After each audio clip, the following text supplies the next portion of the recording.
labadani beelood ee walaalaha ah ee wada degay ismaamulka Mandera beesha Murale iyo beesha Garre ayaa waxa u dhaxaysay xurguf ka dhalatay deegaanka iyadoo oo u dhaxeeya magaalooyinka Ceelwaaq iyo Lafey kaas oo beel walba dhankeeda iyadoo ay sheeganayso in deegaankaasi iyadoo ay leedahay muddo ay labada beelood isku haysteen deegaankaasi wax heshiisan ay ka gaari waayeen kadib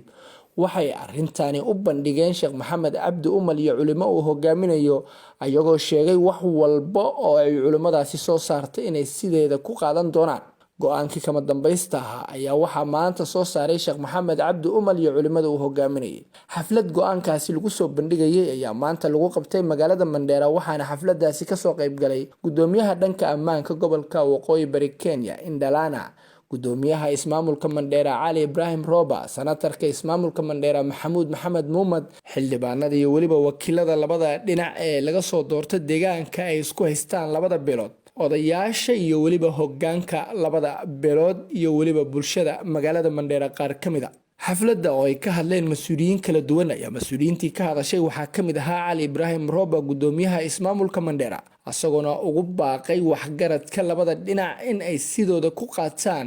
wax walba oo ka soo baxa culimada uu hogaaminayo Sheekh Maxamed Cabdi Umal waxaan rabaa wax alle wixii culimada ay noo soo go'aamiso inaan qaadano hataa haddaad u arkaysaan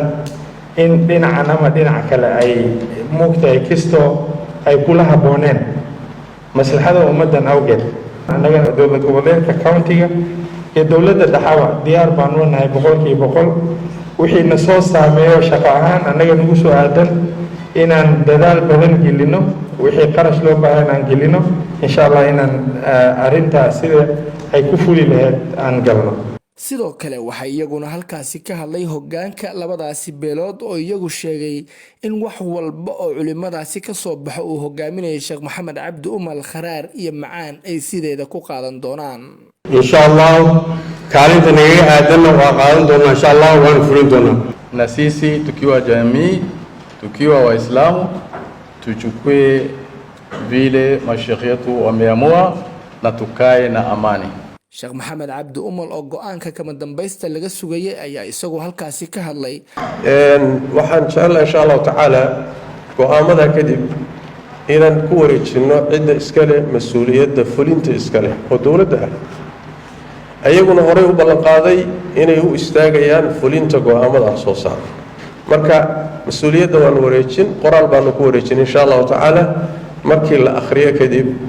koobiyana waa siinayna dawladda insha Allah taala iyo labada beelood odayaashooda mid walba koobi baan siinayna